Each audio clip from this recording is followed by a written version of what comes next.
Părintele Iustin, asta ne va plăcut foarte multă lume. De aceea există o experiență directă și o experiență indirectă pentru cei care nu l-au cunoscut. Dar oricine a fost în fața Părintelui Iustin a trăit ceva special și cred că profesoara de matematică Dumitrina a trăit această experiență specială. L-a văzut ochii albaștri, l-a văzut așa ca din lumină și a inspirat-o ca să scrie câte ceva despre Părintele. Aș vrea să amintesc faptul că provine dintr-o familie de oameni credincioși. Tatălui a mers pe front în primul război mondial și frații mai mari. Părintele Iustin a fost foarte inspirat de mama lui pe linia credinței. A fost primul teolog din casă. Mama lui a avut o experiență specială cu Sfântul Ioan Iacob de la Neamț, care pe vremea aceea era bibliotecarul Mănăstirii Neamț. Și o țărancă care de sculț mergea pe la mănăstiri, a cunoscut mari duhovnici din momentul acela și care l-a inspirat pe Părintele Iustin să aleagă viața monahală la Mănăstirea Dorău.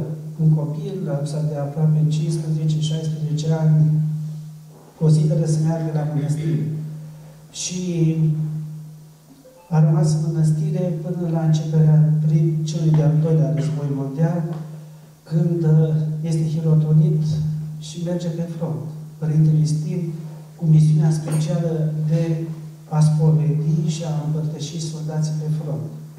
Dar pe lângă toate acestea, Părintele Iustin se ocupa și cu partea de intendență, adică căra alimente pe front, medicamentele, apă și mormânta pe toți soldații care erau acolo jertfiți pentru țară sau pentru misiunea lor. Pentru că Părintele Iustin a mormântat nu doar soldații români, ci și soldați care erau germani sau unguri sau ruși.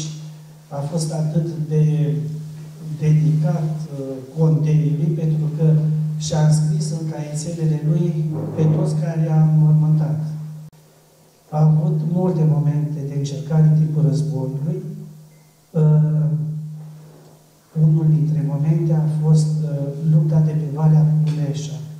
Nu este relatat în manuale de istorie, dar Părintele Iustin a fost acolo. Valea Culeșa, care se întinde între Mănăstirea Neamț și orașul Târgu Neamț. În momentul acela, generalul Antonescu avea șeful de stat major la Mănăstirea Neamț, iar la Mănăstirea Agapia era spitalul de campanie armate române, pentru că nu dispuneau de clădiri și nici de persoane. S-au folosit de călugări și călugărițe din mănăstiri. Călugărițele cu ce aveau la îndemână căuta să vindece pe cei care erau răniți. Părintele Iustin a participat la acest moment și ne-a povestit ultima parte a acestui conflict militar, un conflict care a început pe data de 7 iunie 1944 și pe data de 16 iunie s-a sfârșit, în care Armata Roșie, venită cu 30.000 de soldați, a fost oprită de a înainta spre Ardeal și spre Piatra Neamț de batalionul de vânători de munte în care și Părintele Iustin era o parte. Făcea parte și un grup de soldați alcătuit din 4.500 de soldați să facă față Armatei Roșii, care aveau o dotare militară mult superior. Și totuși au reușit să facă lucrul acesta. Dar mai înainte de a începe conflictul militar, Părintele Iustin a relatat că a făcut o Sfântă Liturghie. Sfântă Liturghie, în urma căreia trebuia să și împărtășească pe soldați. Erau cu miile. De aceea, Sfânta Liturghie s-a făcut în loc de popir, s-a folosit o cristeniță de botezat copii, în care s-au pus 5 găleți de vin. Și un colac moldovenesc cât ar fi roata de la tren. Așa de mare a fost Sfântul Agneț. Și înainte de a face Sfânta Liturghie, ca un făcut al lui Dumnezeu, s-au oprit toate armele de a mai trage cartuce sau obuze. Și Părintele Stin, împreună cu ceilalți 4 colegi al lui preoți, au săvârșit Sfânta Liturghie și le-a citit rugăciunea, care știți că o citesc arhierei înainte de a începe Sfânta Liturghie, acea rugăciune de dezlegarea păcatelor. Și a avut o spovedanie de grup, o spovedanie generală, ca să zic, în care fiecare, în dreptul lui, și-a mărturisit greșelile, păcatele, erorile de viață, pentru că știau că e foarte greu momentul. 30.000 de soldați pregătiți armate roșii să faci față cu 4.500 de soldați români, e ceva. Și atunci doar mila lui Dumnezeu. Ei știau că vor muri. I-a împărtășit pe toți. Bineînțeles, printre ei au fost și nebotezați. Și Părintele Stin s-a folosit de o sticlă cu aghiazmă mare și o bucățică de tifon și le-a pus la fiecare pe creștetul capului 3 picături de aghiazmă mare și așa i-a botezat pe loc. Și după aceea și împărtășit, după care au și murit. Au murit foarte mulți. Arhivele armatei române spun că au fost aproximativ 15.000 de soldați care atunci au murit pe frontul acesta. Aproximativ 15.000, gândiți-vă, este cel mai mare sacrificiu care a fost în timpul celui de-al doilea război mondial.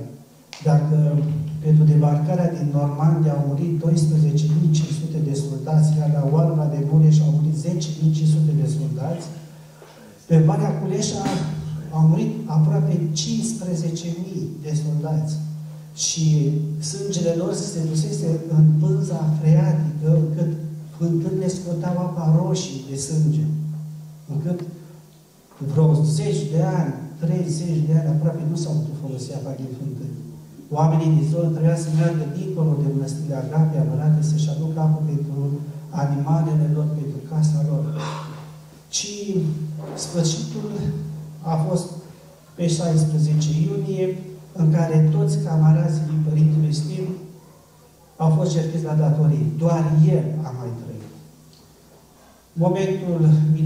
Momentul armatei s-a consumat și s-a retras la mănăstire. Anii 47 este arestat și a urmat acest moment pericolul vieții lui în închisori, când începe la Suceava și pe urmă și pe la Carnic și pe la Baia Sprie și ajunge și la Iud și Gherla și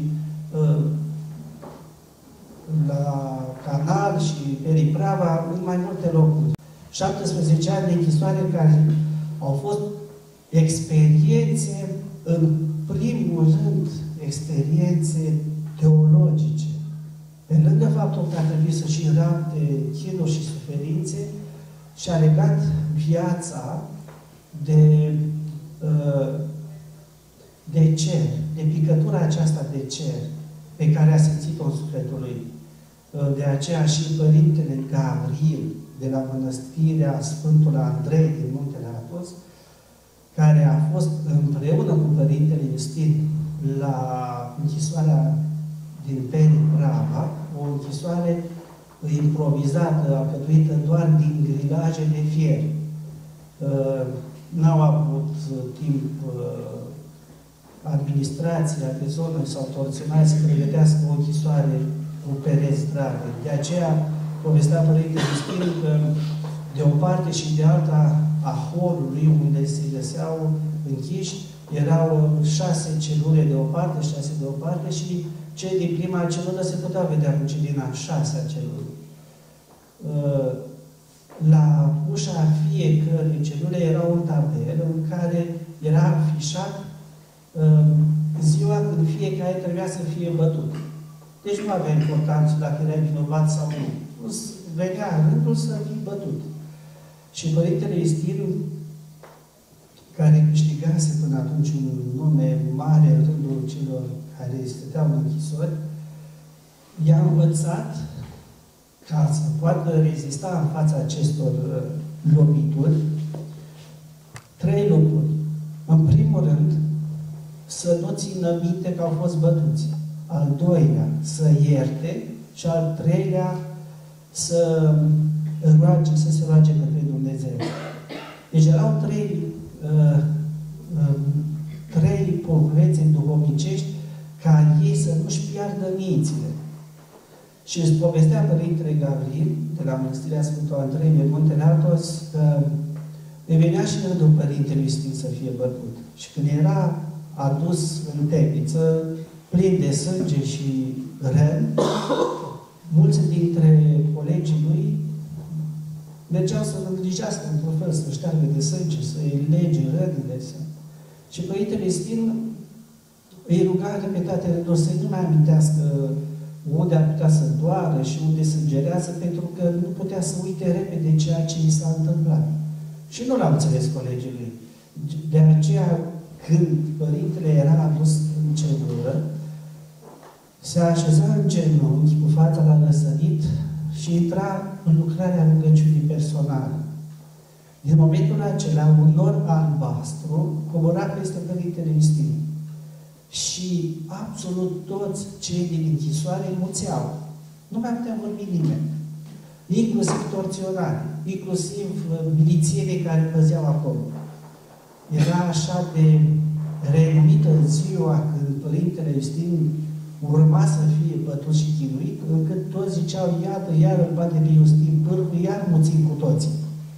Mulți dintre torționari și dintre păzitori de acolo și-au dat demisia și au plecat, pentru că și-au dat seama că acolo este ceva divin. Dar au trecut și momentele acestea și Părintele s-a întors la mănăstire, de fapt s-a întors acasă, a avut o revelație mare, cu 6 luni înainte de a fi eliberat, a venit Arhanghelul Mihail și i-a zis că urmează să fie trecut în libertate și că Dumnezeu l-a trimis pe Arhanghelul Mihail să învețe lumea din sat. Adică l-a luat pe Părintele Sfânt de umeri și l-a dus pe dealul din fața satului pentru vot.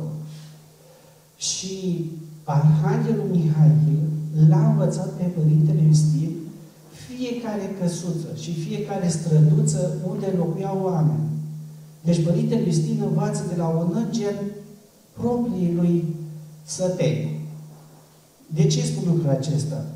Pentru că sunt atât de convins că și îngerii știu despre noi totul.